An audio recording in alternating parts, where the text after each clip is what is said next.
This is the Flabbergasted podcast, where we just can't believe you haven't seen it. Every episode, we discuss a movie that one of us has seen and the other hasn't.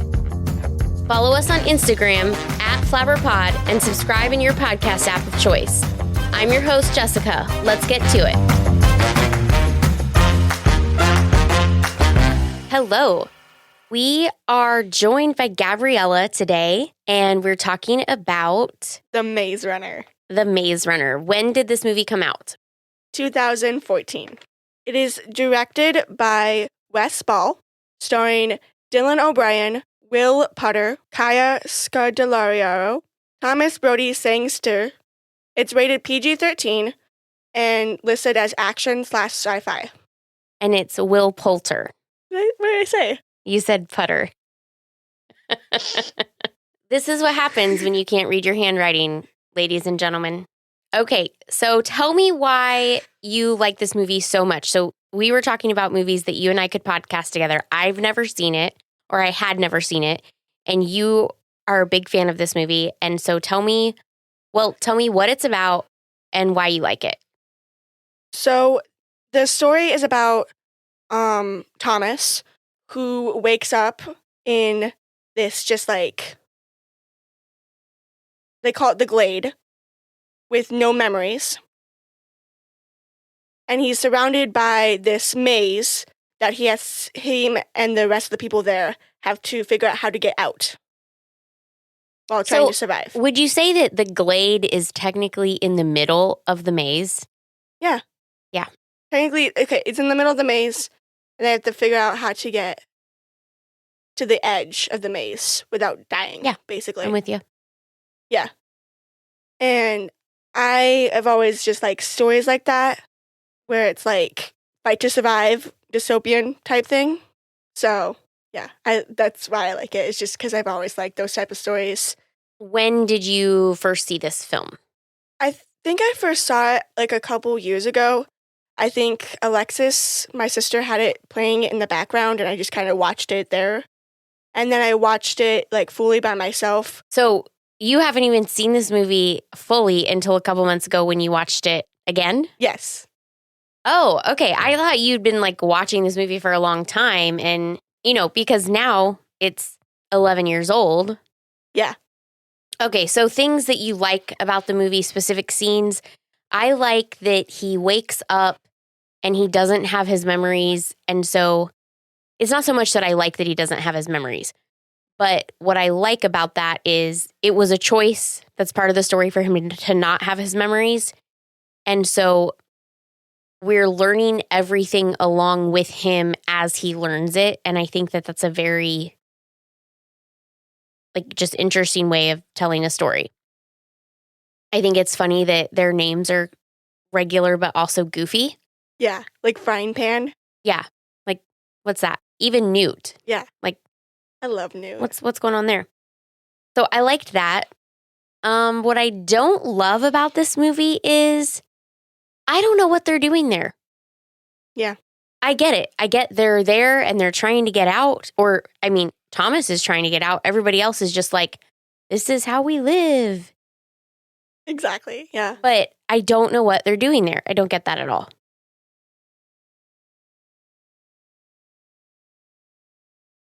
Yeah, when I watched it, it was very same, I don't know either type situation, because they leave you on a cliffhanger, which is like, can be annoying. Yes. They do continue it in the next movie, which is like you have to watch it all in the series for it to make sense. Yeah. Have you watched there's 3, right? Yeah. Do you think that the other 2 fill in the gaps? Yes. Do they really, or do they just create more gaps? The second one fills in some of the first gaps from the first story, but then also adds some more to it. And then the third one kind of wraps it all up. Okay. I might be interested because I did not carry on with these. I like the concept as far as it's an interesting piece. They're stuck in the middle of the maze. Yeah. But immediately, within 3 days, Thomas is going into the maze. I don't know why he's special. What I was confused about is why were they so upset about him wanting to be a runner? I don't get that either. Every time he was like, oh, I want to go in the maze, they were like, no, you can't do that. That's not allowed. You literally said yourself you need more runners. Right. Why are you upset that he wants to go in the maze? I think maybe they were trying to protect him a little bit because they thought he didn't know what he was asking for. But the other thing that I don't understand is the one guy gets stabbed or bit or whatever you want to call it by the griever. Yeah, the stung. And then he attacks Thomas. And we don't necessarily know why at that point. Yeah. But even later when Albie, I think it's Albie, is upset with him because he mysteriously remembers and he's like, it's all your fault. I still don't know why we're blaming Thomas. And even at the end of the movie, I still don't understand really why. I think the reason why they were upset about Thomas was the serum gave Albie his memories back, right? I'm with you. So he remembered everything before. So, like, he got put into the thing. He remembers being put in there. He remembers all the testing beforehand. And Thomas was there for that. They blame Thomas for everything going wrong because when he got there, he started breaking the rules, going to the maze when he wasn't supposed to, killing a griever, doing all this stuff that they've never done before. And because of that, everything started going wrong. The door stayed open. Ben got stabbed in the middle of the day when grievers aren't supposed to be out. Things started going wrong when Thomas showed up. So people were like, hey, you're here now, and this bad stuff is happening, so it must be your fault. Which is very untrue. Right. Yeah, I don't understand what the grievers are. I thought maybe it was like the boys turned into that when they were stuck in the maze for a period of time. That would be cool if it was. That didn't make sense. I don't know how the boys with no memories knew how to operate the weird holographic combination lock at the end of the tunnel. Well, that was Teresa who did it, and she had a little bit of memory. Did she? Because she didn't act like she had her memories. Remember, she kept getting dreams like Thomas did? I mean, she said that, but we didn't actually see her get them. She didn't get her full memory back, but she had a little bit of memory. So she knows how to use this. That's the other thing. What did they actually forget because they knew how to do stuff? They forgot their, like, actual lives. Like, they forgot who they were, their parents. They didn't forget how to, like, speak or, like, breathe or anything. They didn't go back to, like, infant memory. So neurologically, it just, like, blocked their, like, memories. But didn't block very specific memories, like, I don't know, short-term memories? I don't know how long they were in this lab for. I don't know. Well, 3 years. That's how long they were in the Glade, right? That's how long Albie was in the Glade? Yeah. And most of them went. So he went into the lab right away and got pushed into the Glade? No. Oh, I don't know. I don't know. That's what I'm saying. Yeah. There's a lot of confusing pieces, and maybe I did realize I'm probably not the target demographic for this film.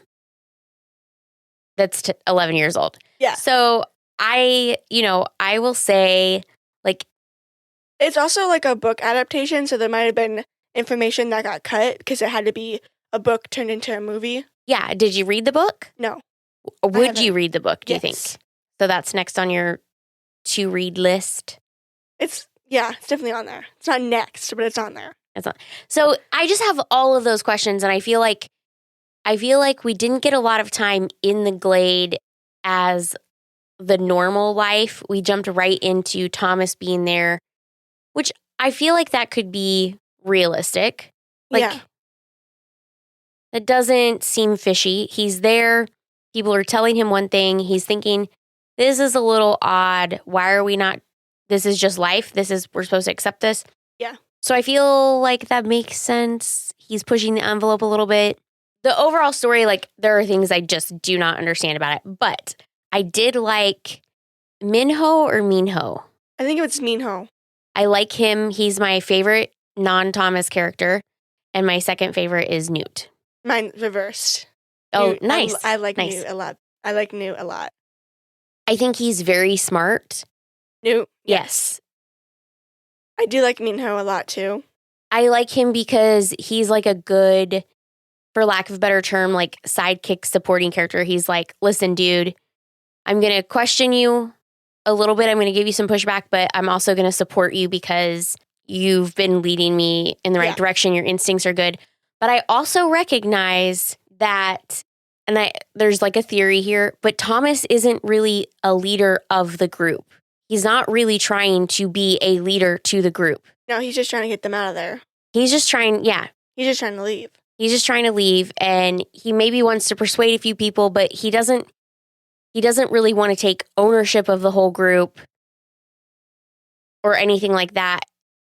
But he recognizes how valuable, like he recognizes the group dynamics at the same time, I think. And he defers to Newt for like decision-making and leadership skills. Yeah, because he respects like that hierarchy. Yeah, because isn't Newt technically the number 2? Yes. Yeah. Okay. And then I didn't love it though. Is it Gally or Golly? Gally. Gally is just, I mean, he is everybody. Like in every kind of position, you have this one, in every situation, maybe I should say work, school, whatever, you got this one guy who's like jumping to conclusions, making assumptions. And so why do you think he's doing those things? I feel like it's just, he doesn't like that Thomas is just coming in here and changing everything. He's been there for 3 years. They've always done it this way. What do you think about the change is bothering him? That he's not in charge? Is that what you think it is? Yeah. I think it's because he's scared. He's scared, period. Like, if things change, he doesn't know where he stands, what he's supposed to do, like what his role is. Yeah. And so he's scared of that. If things change and the grievers are coming out in the day, now what do we do? Now how do we do it? And he thinks he has to figure out all that on his own. Yeah. So I think that he's scared and he's like taking that out on other people. Yeah. In ways that he's finding someone to blame. And in this case, it was Thomas. And going to the extreme, he's going to sacrifice Thomas and Teresa. Yeah, that was crazy. Like, he's going to hang him by their arms on poles. I understand why he would do that to Thomas, but why Teresa? Like, she wasn't involved in that at all.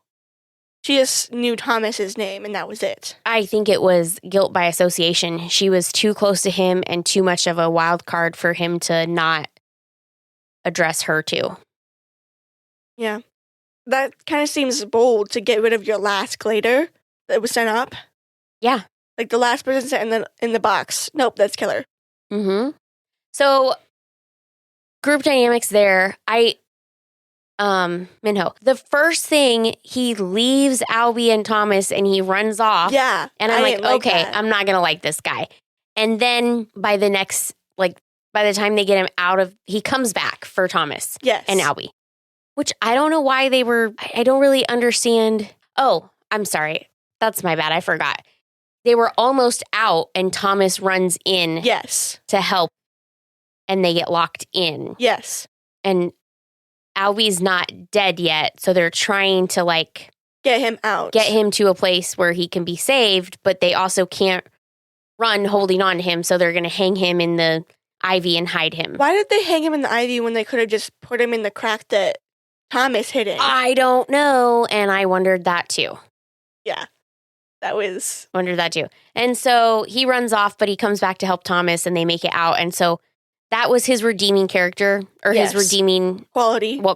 And I will give that to him because you can't be perfect all the time, which is why he's my favorite. Yes. I will say I don't know why they were trying to get Albie out in the first place because they locked Ben in. Yeah. Yeah. They made this whole big deal about how once you get stung, there's no coming back from it. Yep. And then they go through all this big trouble of getting Albie back. Yep. I 100% agree, and I don't understand it either. Add it to the list of things that I don't get about this movie. So, okay, let's jump through. They decide they're going to go in the maze. That's great. They navigate through. I think the system of the sections being opened and how they were able to map it is really interesting. I would have been interested to see more about that. Yeah. Because he takes him to the room where they have a miniature map set out. Yeah. Also, I don't know who these kids are, but the fact that nobody except the runners have gone into this room is pretty unbelievable. Well, they've always just taken things like face value. Like, right. Don't go in here. Okay, I won't. But think about the people you know. Yeah. Like, the people I know, anyone really wouldn't be like, it's like Pandora's box. When you ask someone not to open it, they're going to open it. Yeah. But, like, it's the same thing with the maze. You say, don't go in the maze. People want to go in the maze. But for some reason, the people in the glade are like, they say, don't go in the maze. Okay, we won't go in the maze. They make all these rules, and all the gladers just follow them blank face. And so this is what I don't understand. Why it matters. Apparently, they're put in the maze as an experiment. Yeah. To monitor their brain activity. Mm-hmm. So how are they monitoring brain activity? They probably have like a chip or something. Okay, but nobody tells us that. We don't see that. So how do I know? I didn't know that either. That's just context clues. Well, but that's what I'm saying. Like, you gave me this really creepy spider, lobster, scorpion type monster with some kind of beacon type thing on like it. Half monster, half machine. Like a cyborg creature. It's really weird. Did the bad guys make those? They created them to like... I think. We don't know. They don't say. Again, don't get it. That's my problem. It could be like people infected by like the flare or something. Because we don't know much about the flare either. I'm just saying the science in the science fiction film doesn't quite add up for me. And I am really usually very easy to suspend disbelief and like be like, okay, that's what this is. But that was really not. I had a hard time tracking this. I may try to watch it again because I have another friend who like really likes this movie. So I might try to watch it again because I feel like maybe I'll get it the second time around. Yeah, I definitely liked it the first time. So, okay, well, let me ask you. So there are questions I asked. Go through your notes. Let's talk about those. Okay. Favorite scenes. I liked when Chuck is showing him around and he shows him the maze. He's like, those are the runners. They know more about the maze than anyone. And then Thomas is like, maze? And he's like, I ain't saying anything about a maze. Yeah. Like, he's like gaslighting him. Yeah. Chuck's kind of funny. He's entertaining for sure. I liked when he got his name back and everyone was like, hey, Thomas! Yeah. Like a party or whatever. I liked that he jumped into the fighting and he was just like, we're just going to go with it and see what happens. And then... That was also confusing because, like, the 3 rules were do your part. Oh, yeah. Don't go into the maze and don't hurt another glader or whatever. And then they have a fight scene. Yeah. Like, that confused me. I think that that's, like, the way for them to get their aggression out and... Because boys will be boys. Well, I mean, anybody will be anybody. Like, that's their exercise kind of, too. You know what I mean? Yeah, I guess. Well, plus, if you think about, at some point, they feel like they may have to physically fight for their lives. They are in a situation where, well, like the grievers could come in. Like, they don't know that they won't necessarily. So maybe that's part of their way of, like, trying to stay. Well, there's a difference between fighting other boys and fighting grievers. Also... But practice is practice. That's true. But also, I feel like they can also, like... use their activities as aggression outness, like digging a hole or something, or like building a house. Yeah. That takes a lot of energy too. I think it does, but there are people who enjoy boxing versus people who enjoy running on a treadmill. Yeah. There's like, you have to find the outlet that works for you. Yeah, it's definitely a type of punch people in the face. Yeah. Yeah. For sure. Okay. What else you got? Oh, when Teresa wakes up and she's just, like, throwing things down at them. Yeah. I don't know how she got up there in the first place. Yeah, it's not like they drug her up there.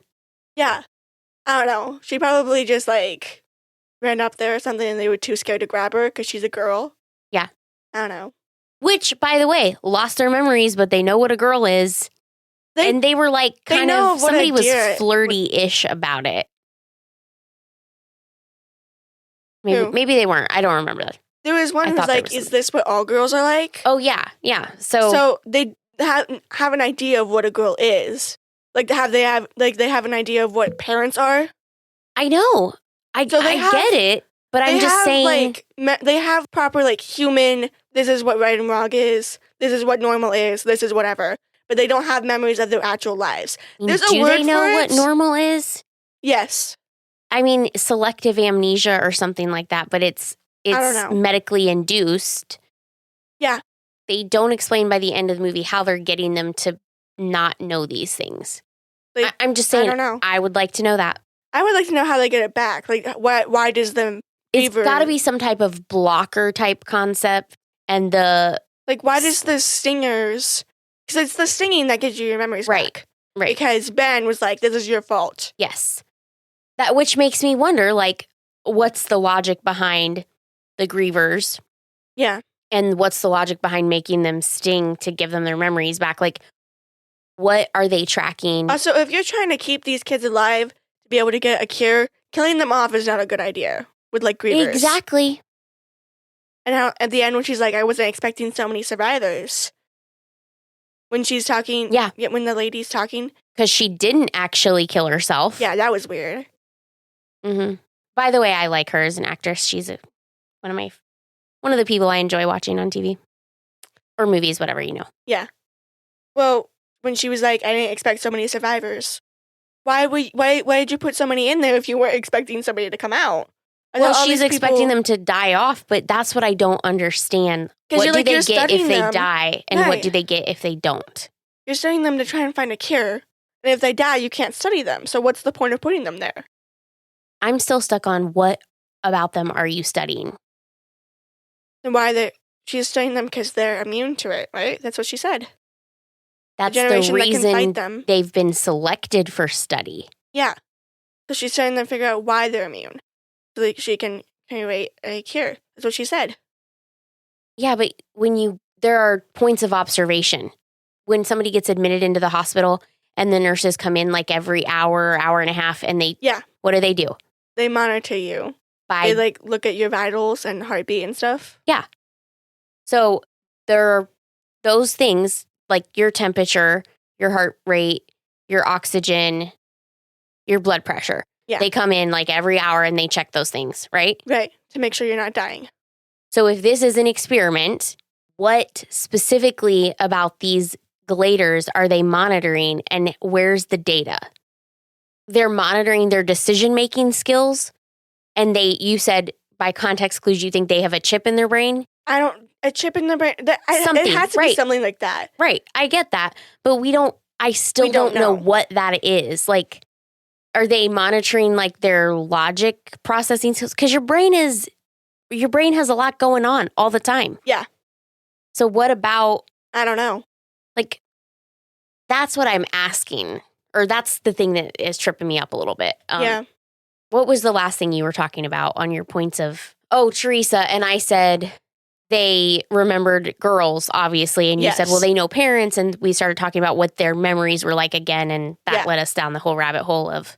Like, what are we monitoring them for? Yeah. Like, what specifications are we continually checking to monitor? Okay, keep going. What else you got? When they get back from the maze and they're like, did you see a griever? And Thomas is like, yeah, I saw one. And then Minho is like, he didn't just see one, he killed one. Yeah. I was like, well, let's not get crazy. He like tricked it into falling, but okay, he killed it, sure. They also, I've noticed that they really, really like close calls with the walls slowly closing in. Oh yeah, totally a bit. Yeah, like there were so many times when they would like do that with Thomas and Minho. Yeah, which I think that's like a fearlessness thing because I see that going down and I'm like, I don't think so. I would not be able to do that. Okay. I would panic. I would like freeze and then get crushed. Yeah. Because I'm claustrophobic. So like as soon as it starts. I would be like running and my foot would slide under and I'd be like almost there and then I would back up and my foot would get crushed. Like not my whole body. Just your foot. Yeah. Or like you trip and face plant and then get. Yeah. I wouldn't be able to do it. Definitely not something that is totally depth perception and just stuff I'm not great at. Yeah. But kudos to them for being able to do it. I like it. Yeah. Yeah, they were some of them were really excited that he killed it. And then others, Gally. Not so much. Were not happy at all. Yeah. Which I think it's funny how he's like, we've been coexisting with these for years. Coexisting? They killed like hundreds of you. Like that wall, all of those names are crossed off because of grievers. You're not been coexisting. Which, by the way, if there's 3 years and one came up every month, that's still, that's 36 boys? Hundreds? Maybe. Well, I don't know that you're wrong necessarily because the wall had a lot of names on it. Yeah. It's one each month for 3 years. Which is 36. 36 in total? Mm-hmm. Yes. Yeah. 3 times 12. And that's if it was... Unless they sent up others as well. No. Early on, did they send up more? No, it was 1 per month, I think. That's what they said. So it had to have been 1 per month. Also, we don't know if it's 3 years exactly or like 3 years and a half, technically being like this is the 4th year that we're working on. Okay, so 42. Either way, 42 is still not hundreds. Either way, lots of them have died because of grievers. More than enough have died. Even if one of them have died. Too many. One's too many, exactly. Yeah. So you've not been coexisting. The grievers just haven't been fighting back. Right. Which they haven't had to fight back. So I would say coexisting, but I would say it's like precarious. Like it's not coexisting because they're still killing you. Which I don't understand how so many of them have died when they don't come out if you're not in there. Flies coexist with me. Yeah, but they only go in during the daytime and the grievers only come out during the nighttime. So the only way for them to die is that they spend a night in the maze. So for that many names to be crossed off the wall just means that many people haven't come back from the maze. Which just means that's just poor planning on your part, honestly. Yeah. Yeah. Either it's poor planning or they got stabbed, which doesn't make sense because grievers only come out at night. So it's just poor planning. Or they just weren't as fast as they thought they were. Yeah. Okay, so what else is on your list? Oh, the, speech Newt gives after Thomas is like, I work for Wicked and so did Teresa. He's like, so what? It doesn't matter right now. We're in the maze right now. Whatever happened before doesn't matter to anyone. I really liked that. Yes. Well, I mean, it does matter to some people, but... Yeah. I like it. He's saying, in the moment, it doesn't matter. Yeah. Why do you like it? I like it because, first of all, I like Newt. Second of all, it just brings the moment back together because Thomas is sitting here, he's like, Gally's right, I'm a terrible person. I've watched you guys for years. I've watched you suffer. And then Newt's over here being like, I've been here the longest, and I'm telling you right now, I don't care that you watched us suffer. I don't care that you did all this to us. You're here with us now, and that means something way more than anything else that matters right now. Yes, but why do you like it? I just said. What does it mean, though? He brings Thomas back into the moment, and it's just like... Okay, so you like that he brings him back into the moment, but I'm going to ask you to dig deeper. Okay, I'll tell you why I like it. Okay. I like it because it means that you are not defined by your past. Yeah. You can make bad decisions, but you can always choose to make a good decision or be better than you were before. So we learn that that's a possibility with Thomas. Yeah. And then we also learn from Newt what you can look past. It means to have grace for somebody. You can look past someone who's hurt you. Yeah. Yeah. See how I made that real world? Yes. But that's why I like movies because that's part of the question was, what did you learn from it? Yes. Okay, keep going. That's all I have for the favorite scenes. What did you dislike? I didn't like the wrestling scene because again, it was just him just. You're like, why are we doing this? Yeah, why are we doing this? And he's just punching beating up Thomas somebody for no reason. I didn't like it when they pushed Ben into the maze. He's pleading and he's like, I can get better. I can get better. What would you have done? That. I mean, that's the only thing you could do, honestly. But you just didn't like seeing it. I just didn't like seeing it. Yeah. Because, there is no getting better. There's no coming back from that. I do think they should have... We don't actually know what happens to him. That's true. We don't know, but they do. They had to have seen it before Right. to know what to do next. Yeah. I do think that pushing him into the maze was a little inhumane. They should have just killed him and put him out of his misery, honestly, rather than just shoving him into the maze to be eaten by a griever. Or trying to survive on his own. Maybe he could survive in there. Well, let's be honest, what happened to him? Because we know that... I don't know. We just saw his clothes, so I don't know. Exactly. I honestly thought he was going to pop up and try to kill Thomas anytime Thomas was in the maze after that. Yeah. That's what I'm saying. When we saw his clothes earlier, that makes me think that he got eaten by like a griever or something. So why would they push him into the maze knowing that he's not going to survive when they could just kill him and give him a proper burial? I don't know. I think it was just a way to make us more afraid of what happens in the maze. Yeah, and what happens when you get stung. Yeah. That way when Albie gets stung, it's more serious. high tension. Yeah. Serious. Yeah.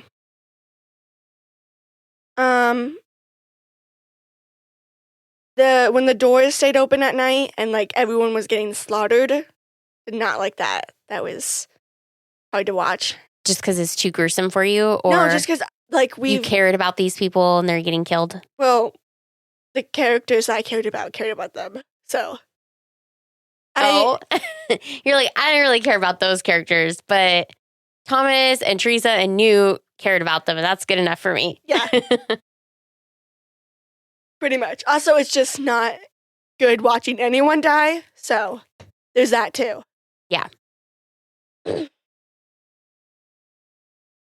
I don't like Gally in general because when he just like takes control out of Newt when he gets stabbed, like you're the one who's saying you don't like changing things at all, and then you take over and force him out of power. Respecting the hierarchy that you have built yourself. Yeah. Like Newt's the second in power. You're the one who's saying you're not supposed to break the rules and change things. So then respect the fact that Newt's in power. Because Albie is still disposed to whatever. Dead at this point. Albie's dead. Newt's in charge now, fully. Respect that. So like him being like, actually, no, I'm taking over and we're gonna sacrifice these two. Not your favorite. Yeah, no.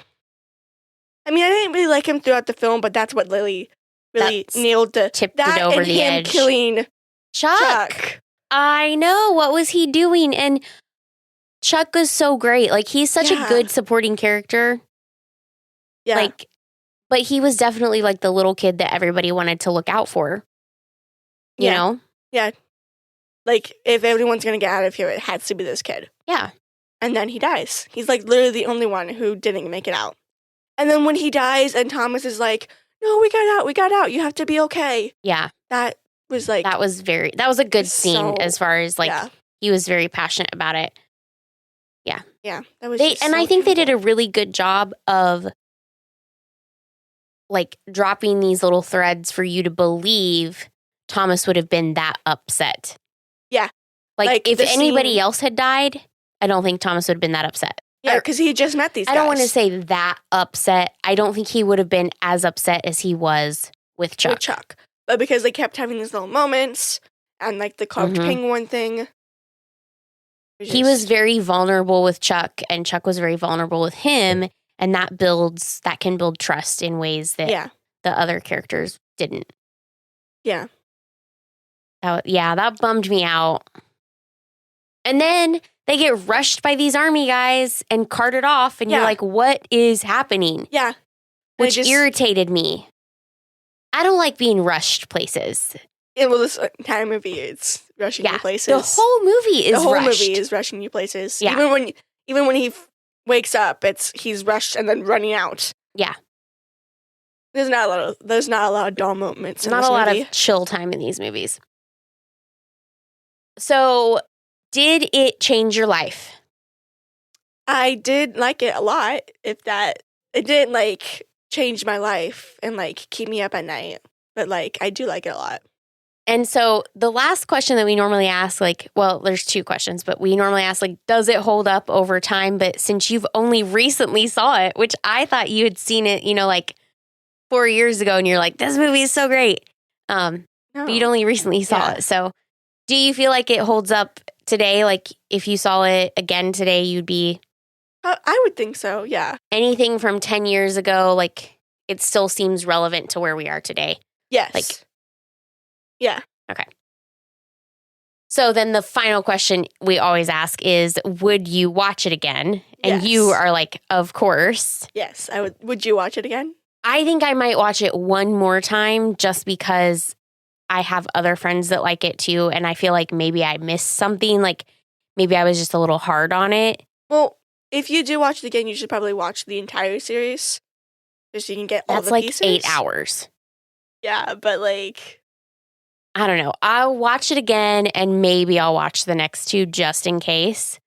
Maybe. I'm not going to commit to that. But so far, outside of this possible next rewatch is not something I would watch again. Oh, I do like Dylan O'Brien. I don't see him a lot, but I like him when I do see him. I do like him a lot too, yeah. I like the guy that plays Newt. What's his name? Was Thomas Brody. Thankster. And I liked the guy that plays Gally, Will Poulter.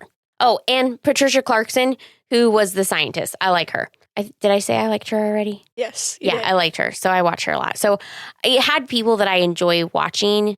I would like to see more of the guy who played Newt, but I looked him up on IMDb, and I don't think he has a lot more that he plays in. Let's see here. I was thinking he played in not the Hook movie, but the Peter Pan movie, maybe. Did he? I don't think so. I think he's the wrong age, but I thought he did. He was in The Queen's Gambit on Netflix, which was really popular a few years ago. Who did he play? It says Benny Watts.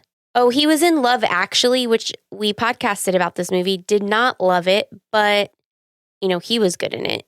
Let's see. He was in Game of Thrones. I don't know. I like him. I think you're right. I think you would like him in other movies. He's married. Really? Well, I mean, it says Wikipedia, so who knows if that's true. How old is he? He is 34. Not as old as I thought. He has a very youthful look, definitely. Though. If he's 34 now, that means he would have been like 20 in the movies. 24-ish. All right. So anything else you want to say about the Maze Runner? The thing I learned from it was that Thomas never listened to the rules, and because of that, they got out. Yeah. So that makes me think that sometimes the things that are meant to help you are the things that are holding you back. Interesting. So this does not apply to your curfew, just so you know. Oh, yes. No, I'm just teasing. You're right. Yeah, you're right. I think this is a perfect example of why it's important to understand why the rules are there. Yes. Like the logic behind them. And it's important to ask questions. Yes. Right? Like, definitely. Why are we here? Like, yeah. Everybody else was just content to stay there. Why are we here? Why are these rules set in stone? Why are the grievers here? Which, they should feel very happy that I'm asking all these questions about this movie, and maybe they should, fill some of the holes the next time they want to do a movie. But yeah, that's a really good point. Sometimes the rules are the things that are holding you back. Yeah. Good call. What's a greenie? A greenie? Yeah, the entire movie they called him a greenie. What is that? So I believe that comes from like greenhorn, and which basically just means you're a newbie. Young oxen with immature horns came to be called greenhorns. That's probably the more context of definition. So basically, like, they're young. The term, here's another one. The term dates back to 1650 when New English Army recruits were called greenhorns to denote their lack of training. There's a lot of varying information about where the word originated, but it all basically means newbie. So if you, listener, love The Maze Runner, you should reach out and let us know what you love so much about it. I would be delighted to hear about it because I'm super curious. I really am curious. Thanks for listening. Bye. Bye.